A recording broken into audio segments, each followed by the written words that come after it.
Happy Father's Day after to us. It's the podcast. It's Bryan and Ryan. I'm Brian Houston. That's Ryan Peterson. Happy Father's Day, one day late. How was your Father's Day? It was good. Had a good time with the girls and watched the U.S. Open. So not a bad day. That's a good day. Let me tell you how good it was for me. Number one, Yeah. all I got was an hour phone call with my son yesterday because he's living in San Antonio, which is 5 hours away. But what was really nice is that my wife went to spend the weekend with her sister and to spend Father's Day with her dad. And her gift to me was that I didn't have to go. So winner all the way around. Congratulations. I'm glad it was a good one. Thank you. So I went out and had a heat stroke mowing the lawn, and then I watched golf, basketball, and the College World Series. It was glorious. A great weekend all the way around. Yes. We will get to that in just a moment. First things first, this morning, the Supreme Court did something that no one could possibly have thought was even possible anymore. That was they came to a unanimous decision and basically slapped the NCAA across the room with a ruling that basically said that they ruled against the NCAA, stating that its strict rules limiting certain kinds of athlete compensation violate antitrust laws. Justice Neil Gorsuch wrote the unanimous opinion, which again, I can't wrap my head around it being unanimous, upholding the lower court's ruling that the NCAA was acting unlawfully when it limited member schools from competing for the talent of athletes by offering benefits. Cheating is now legal. Where's SMU? Are they going to go back and just sue because they had to go to the death penalty for, reparations for the damage done to their program for 30 years? Limiting schools from actually truly competing hurt college athletes. There's no argument with that.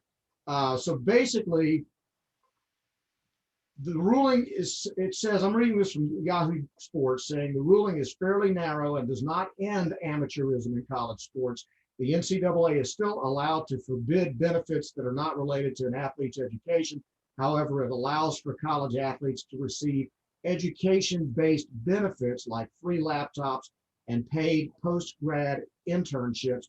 And Kavanaugh's one quote that went all over the place basically said, quote, "Nowhere else in America can businesses get away with agreeing to not pay their workers a fair market rate on their theory that their product is defined by not paying their workers a fair market rate. The NCAA is not above the law." Basically, college sports as we know it is over. Well, and so I apologize. I haven't had time today with work to read through all this. Work? I did see, yeah, I know.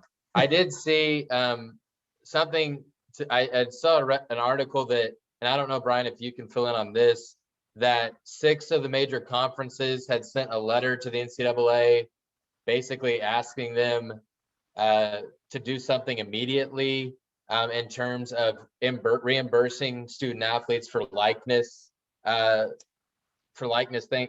That was the one thing where I feel like everybody kind of agreed the student athlete should be reimbursed. If for Johnny Football, for example, to me is the easiest one. If Johnny Manziel wants to sell a t-shirt with Johnny Football on it and make money off of it, he should be able to do that. And I thought that's where we're going, but it sounds like today's ruling, it's going to be way more than that. Listen, it is going to be, nobody knows what it's going to be, especially this coming year. And there are at least, 6 states right now that have legalized name, image, and likeness, and it starts in about a month. And They don't even know what that looks like. So there's the conference power brokers, and that basically is Greg Stanky from the SEC and whoever else he wants to talk to, basically said we need to keep this thing real simple, because if we don't, we're going to end up with a mess and we'll end up in court. Yeah. So we need to keep this real simple. It's going to be the wild, wild west this coming year. It's just going to be anything goes, and there's not much anybody's going to be able to do about it. The thing that's so irritating about this is, once again, it shows you the complete lack of leadership that the NCAA has had for ever since Mark Emmert's been in charge. They do nothing. They crawl up in a corner and they cover up and hope stuff just goes away. And it doesn't. Emmert goes to Congress to say, we need your help to fix this. That's a brilliant move, getting the federal government involved to fix something. That's about as bad a move as you can make, because you know they're always going to screw it up and go far beyond what was ever intended. It's just going to be, it's a nightmare. I don't know. I mean, it's not going to change the fact that the Alabamas, the Clemsons, and the Ohio States are still going to be powerhouses every year. Okay. I don't know what it's going to look like. Nobody knows, and they're still trying to figure it out. So what college sports is going to look like going forward, I have no idea. It's just, I just know this. Somebody better start making some money, or there are going to be lawsuits going on all over the place. Well, and that's why I think it's too early to really make any predictions on what this is going to do, because the reality is, in some cases, I don't think this is going to be what everyone thinks it's going to be, because my thing from the beginning with paying student athletes, and I honestly, I don't have any problem with student athletes making money, especially if they're making money off their own likeness. I mean, I don't understand how you can keep them from doing that anyways. But the issue is going to be, and again, and I don't know, because I haven't read the ruling. I don't know, but it's so complicated. It's hard to even explain. Yeah, but just thinking big and like how this could go, who are you going to pay? People act like, the NCAA is just all this money. Most of these programs do not make money.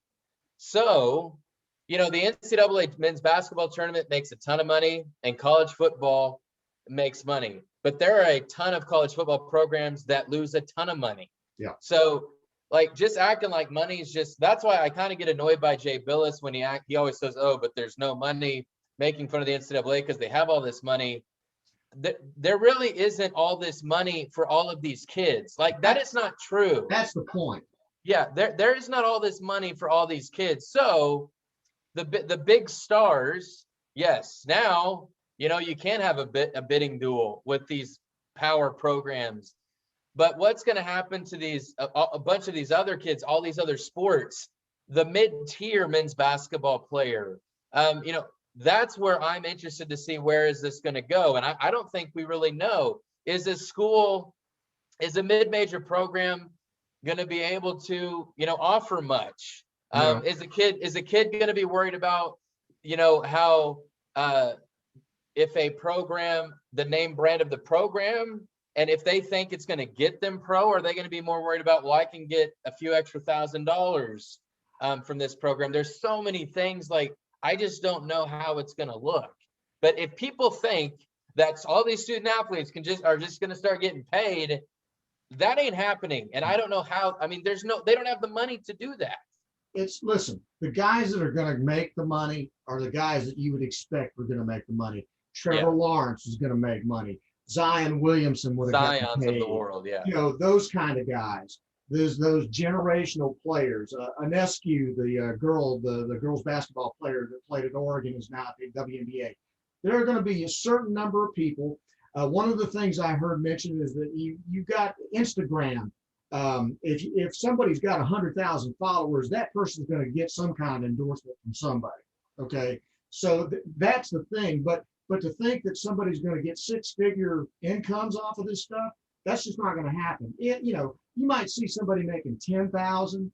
You may see, in Alabama, you may see a car dealership wanting to do a deal with Tua Tagovailoa to do a commercial for their car dealership rather than giving it to the coach. So I could see some of that, but there's only 5 or 6 players like that on every one of the Power 5 teams. These mid-majors, that's just not going to happen. I mean, these guys, nobody knows who these people are in their own campuses, let alone on a national level or even a regional level when it comes to advertising. I do think, and for example, I went to school at Wichita State. In Wichita, Kansas, Wichita State basketball and baseball are the professional team. That's true. And I guarantee you there will be restaurants, car dealerships. They're going to want the likeness of these kids to sell whatever product they have, because people will care, because they are the stars of the community. But they're outliers. Right. And that is an outlier. So I do think there are certain mid-major communities where if it is a big time deal, if it's the professional team of the area, that it could happen. But the big thing, you had said it, and you're right. Alabama, Clemson, they're all still going to be good. But the reason they were good to begin with is because they care so much. They will do whatever they have to do. They'll pour in their resources to whatever they have to do to keep winning. So an Alabama, to me, is going to pay anyone and everyone that they need to make it happen. But my question is, but how many schools are going to care about a specific program that they're going to be willing to pay or do whatever it takes to be good? And let's talk about women's athletics. How many schools are going to care? Well, we got to make sure we pay the best women's basketball player to come to our program. How many schools are truly going to care about doing that? For baseball, in SEC country, maybe some schools care about baseball more. But if you have a stud athlete in any of these sports besides men's basketball and football, how many of these schools are really going to care that they're going to say, yeah, do whatever you have to do to get that student athlete? I don't know that will happen. So I just don't know how this is going to go. Well, I mean, that sums it up. Nobody knows anything right now. It's just, it's wide open. And I just think that the rich are going to get richer, and the gap between the haves and the have-nots is just going to become greater.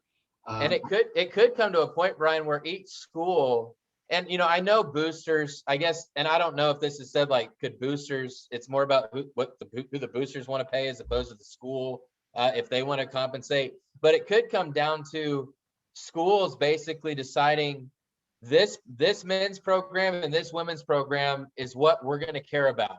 We'll go all in on this sport and this sport, but outside of that, we're not gonna, we're not worried about paying or compensating to get the best athletes. And I think the ruling is more about, you can't prevent the athlete from making money. That's a good point. They're able to make money. I don't know. All it takes is one. If one school is willing to do it, then they can get compensated. Yeah. And listen, there'll be, the usual suspects that would do that. So it's the, I mean, we know that. All you got to do is look at the top 10 or who's in the playoff every year, and you pretty much guess which schools would be willing to do those things. So it's wide open. Who knows? All right, we're going to shift gears because we have no answers. First of all, U.S. Open golf over the weekend. I love the U.S. Open because that's when you watch the greatest golfers in the world break down and cry.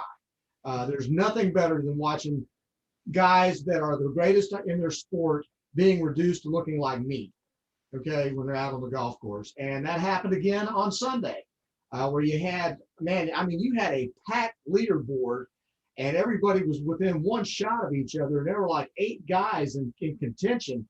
And then you just started watching people falling by the wayside on that back 9 yesterday.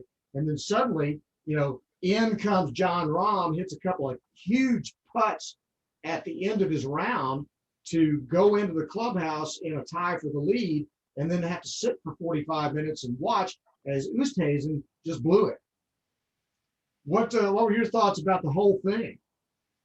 It was amazing. I don't recall. I mean, we've seen some implosions on the back 9 or final 18 of a major, but I don't know that I had seen anything to the extent of what happened to DeChambeau. That looked like 10 Cup. That was Kevin Costner in 10 Cup.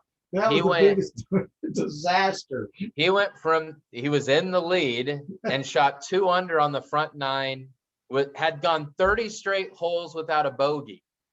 He then goes to the back 9 and proceeds to go 8 over on 8 holes.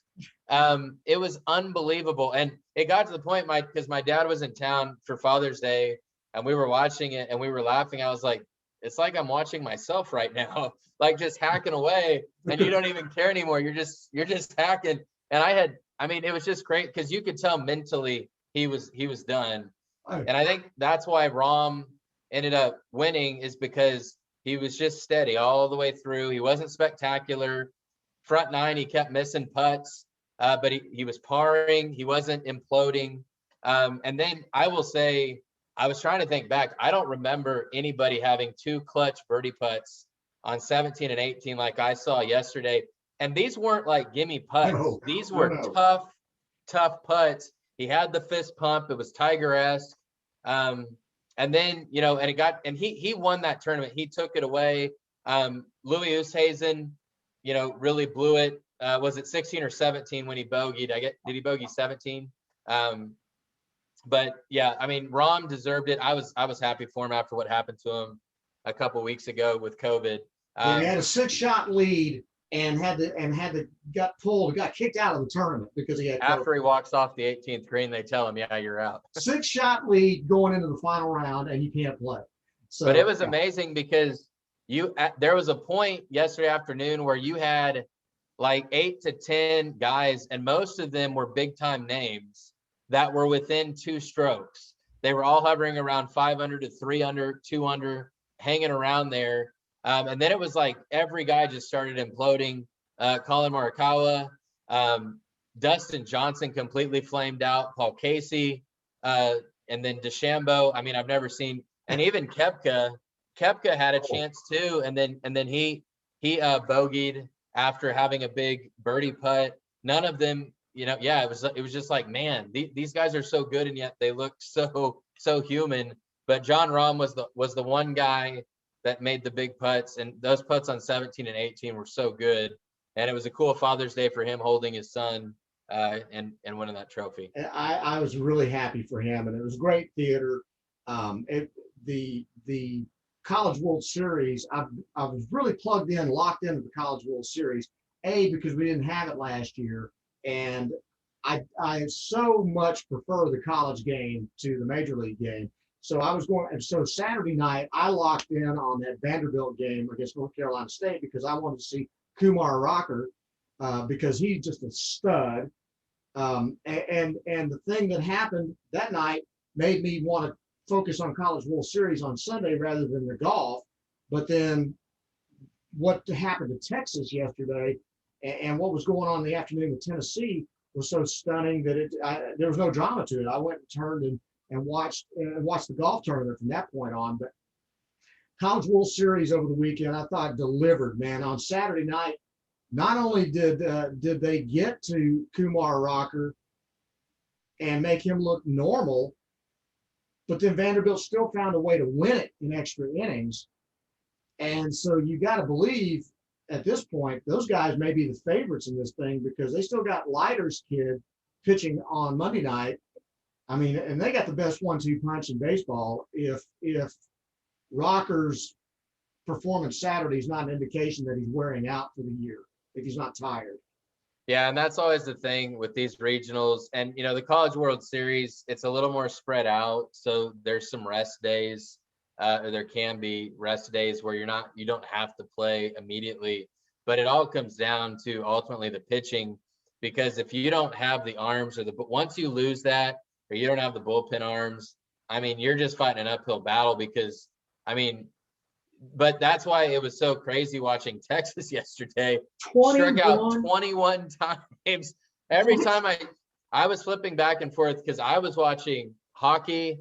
I was watching basketball. I forgot all about hockey. I was watching College World Series. I was watching the U.S. Olympic trials because I love track and field. When it's the cream of the crop, I love watching it. So I was flipping back and forth. But every time I'd go back to the Texas game, they were striking out. But then they ended up hitting a solo home run, and then had a guy up two guys on in the ninth. But yeah, fell short. But yeah, it was crazy seeing that. But College World Series has definitely delivered, just like softball did. It's been really fun to watch. And the crowds have been great. It's been exciting games. We see action. Now the Texas game kind of looked like an MLB game.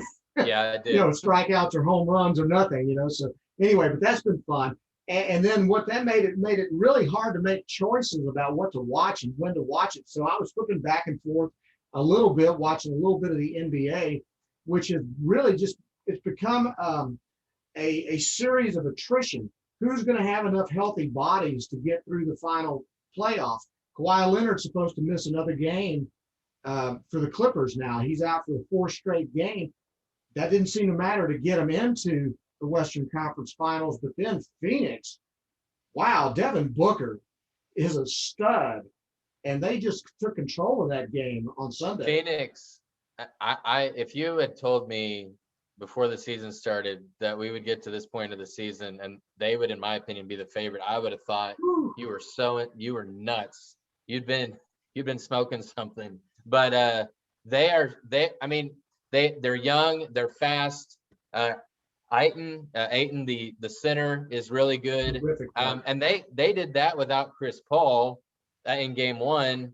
And Chris Paul should be back in the series. Phoenix right now is my favorite. I think they can shoot. They play good defense. They're actually, you didn't even realize it during the season. You don't talk about defense much, but they're one of the best defensive teams in the league. But for me, I know a lot of basketball purists probably don't like it. I love having a Phoenix Suns, a Milwaukee Bucks, Atlanta Hawks in the semifinal. None of them trying to buy a championship. They've all done it through the draft, building their teams, seeing some of these new stars rise like Devin Booker, Trae Young. It's been cool. I love it. So I don't care that there's not going to be an LA or a Boston, a LeBron. I don't care. I think it's great. I think it's fun. And I'm excited to see. We're going to have an NBA champion that we haven't seen because Phoenix has never won. The Clippers have never won. The Bucks won a championship maybe back in the day. Al Center, 1971. Back before he was Kareem Abdul-Jabbar. Yeah. And I don't think the Hawks have won one, have no, they? Never had. Yeah, so you have, in fact, I think most of them, except for Milwaukee, haven't even been to the finals, I don't think. So this is going to be pretty cool to have some new blood in there. And I'll definitely watch it because I get bored with the same names every year where you just feel like, why do they even bother playing the season? So this has been refreshing for me. Twitter had a big blow up on Saturday night because people like me were saying I was so glad to see the super team, the super friends getting knocked out. And they said, anybody calling the Brooklyn Nets the super friends when it was basically KD and a bunch of injured players, that's all fine and good, but they would not have even been in that position had they not had Harden and Kwame and I mean it's stupid. And I was glad they got knocked out, and I'm glad Milwaukee went on and they advanced. One big issue right now is Ben Simmons and the Sixers, because Simmons, I mean, you want to talk about he went full blown KP. He went MIA in that series. And he has zero confidence. Last night, Shaquille O'Neal was asked what he would have done to him in the locker room. He said, I'd have knocked him on his ass. I went, wow. Okay. But, I mean, he had 4 points. The guy's getting paid. He's one of the highest paid players in the league. He's making all-star teams, and he cannot shoot. And he's playing. I don't know if you saw in 7 games, in all 7 games, he had a combined 2 field goals in the fourth quarter. In a 7-game series, he had a combined 2 field goals. In the NBA today, you have to be able to shoot. And his look, he's a good passer. He's a good defender, but he's not elite to the point where it makes up for how bad he has been offensively. And from what it sounded like last night, from what Doc Rivers said, from what Joel Embiid said, he's not going to be back. They're shipping him out. They'll get whatever they can for him. And probably for Ben, it would be good for him to have a change of scenery. But he just simply, and for the amount of money that he's making and the player that everyone thought he was going to be as the number 1 guy, he can't shoot. He passed up. And the play that everyone was talking about, he had a wide open dunk late in the fourth quarter and he passed it. Because, I mean, it's got to be mental to not even go up for a dunk because you are that deflated confidence-wise in your shot. I mean, you can't be doing that at this stage of the playoffs. It's just unbelievable. We saw him in college. Great player, terrific athlete, but the dude's going to have to work on his shot. And one of the things I heard today, he shoots left-handed. He's not a natural left-handed. His dad pushed him to be left-handed. J.J. Redick says, I've seen the guy shoot right-handed. He's perfectly normal right-handed. He looks perfectly comfortable. He's going to need a shrink, and then he's going to need a shooting coach that literally breaks him down and starts from scratch, teaching him how to shoot again. Because if nothing else, Ryan, he has got to start hitting free throws. Okay. I mean, even if he couldn't shoot from the outside, just the number because of his penetration ability to go to the free throw line as many times as he possibly can. And knowing now that he's going to get hacked, because they know he can't even hit a free throw.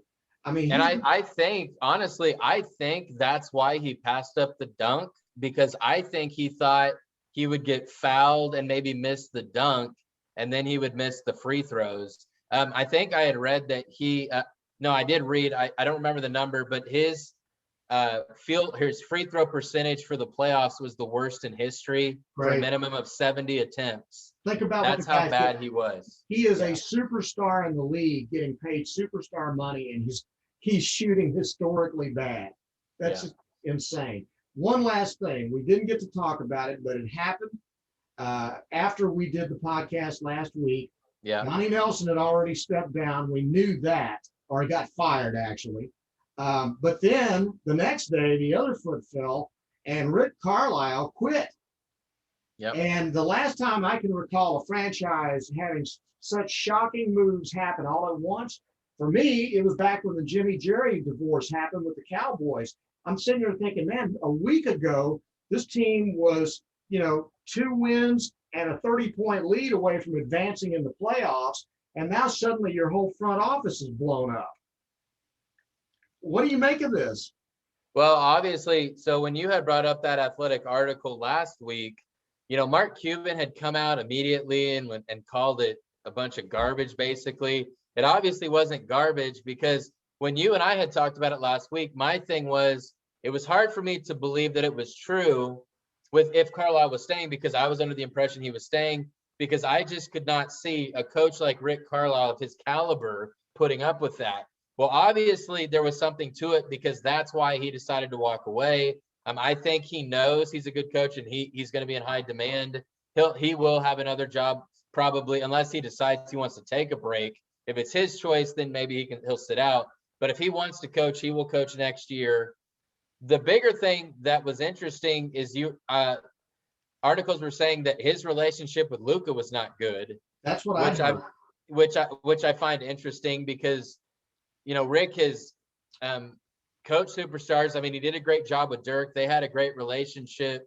The difference, though, Ryan, is that Luka's a kid. By the time Rick got Dirk, he'd already been to the finals. And matured. He was. I mean, it's not even an immaturity thing. He just doesn't like coaching kids. He doesn't like coaching young players, and I think that's a problem.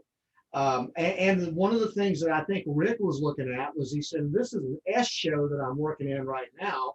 Okay. And I'm looking at 6 or 7 jobs open right now in the NBA where I can go coach veterans and have a better chance of winning than I can here in Dallas, with the chaos we've got going on here, the roster disaster that is the Mavericks roster, trying to figure out how to put pieces around Luka while you can, to take advantage of him and in his peak age. I just think that it just went to pieces so fast. It just blew up so quickly that it was stunning. And now they've only got a couple of 3 weeks before the draft comes up. They've got to get some free agency things done, and there's nobody in charge. Yeah, because they're not going to hire a coach until they hire a GM. One thing I will say about this, I think it speaks volumes that it has to be a complete train wreck behind the scenes, because for a coach like Rick Carlisle to walk away from a superstar, I mean, Luka is doing things at his age we've never seen before, not even LeBron. And for him to say, I would rather leave than have Luka, a star like Luka, it can't be good. I mean, something's going on. Well, I mean, all he's got is Luka right now, because there's nobody else you can rely on, and you may be that is true. But my thing is, I think the roster, and as Luka matures and learns to, I think one thing Luka does have to do better is include his teammates more. I know when you're as good as he is, sometimes it's like you just don't trust anybody else, but you've got to work in your teammates. If it's you every time just going down an ISO ball, guys are going to start resenting that. But he's still so good. And for a coach to say, you know what, I think I'm gonna go. I'll I pass. mean, I think that just speaks to there's some dysfunction there, and it's very important that the Mavericks, I mean, for the future of this franchise, that they get a guy that can work well with Luka, because obviously you don't want Luka leaving. Mhm. You want to make him happy, but you want someone that can bring out the best in him, that he's going to welcome their coaching. This is going to be a very big hire that they can't get wrong. And I think the hire for the GM is as big as the hire for the coach, because again, they made Donnie Nelson was really good at finding foreign players, but their drafts were terrible, and they Yeah. missed on some people. I can't recall the last time they made a good draft pick other than Luka, which was kind of an obvious one. The other thing that's got to happen is we got to find out who's got the voice in that room now, and if it's the guy that was the analytics clown, he needs to go too. And they just need to flush this thing and start over before. I don't, but I think it would be surprising if he did. It sounds like Cuban, I mean, thinks this guy's great. So. Well, I say this. I think Cuban got caught by surprise by Carlisle. He fired Donnie. Yeah. But I think he was really expecting Carlisle to stick around. So I think this now, the rats are jumping off the ship right now. So we'll see what happens. But it's a real critical time for the Mavericks. They've got, I mean, this is a soap opera, and they've got to get this cleaned up, and they've got to show some level of getting this thing back into a stable situation, because the last thing you want to do is waste this kid while you have the opportunity to have it. Okay. Right. He's not going to walk away from the Supermax deal. He's going to stay in Dallas, at least for the next contract. Right. Yeah. It's too much money. Nobody else is going to pay him $210 million. Right. Okay. But if you're just going to have him and nothing else around him, then you're talking about Pete Maravich with the New Orleans Jazz. I mean, yeah. he puts on a great show, but he's not going to win you anything. So I don't know. It's very confounding. It's concerning, because the Mavericks seem to be the one franchise in the Dallas-Fort Worth area that seem to have their act together a little bit, and then it completely, the volcano blues. So anything left before we need to check out and get away from here? No, I think we left out a lot of stuff, but I will say I'm excited. I am excited for the Olympics because I love watching track and field. Me too. When it's the best in the world. So that was fun getting to watch. These athletes work. That's the thing. It's so much different than all these other sports we watch, where every year they're getting to compete. These athletes train for 4 years for that moment. And to see the emotion yesterday when they fall short, some of them getting there, it's pretty cool. So I'm excited, especially since we didn't get to see it last year. Getting to see the Olympics. I like to see these athletes that don't get to have this stage, but once every 4 years have their shot. Absolutely. Thanks again, man. Again, belated Happy Father's Day. And same to you.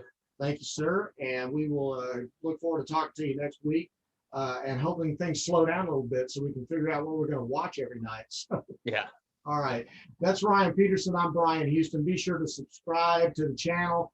Leave nice comments. Tell people about the show. We'd like to have more than 2 viewers. So thanks very much for watching, and we will see you next time.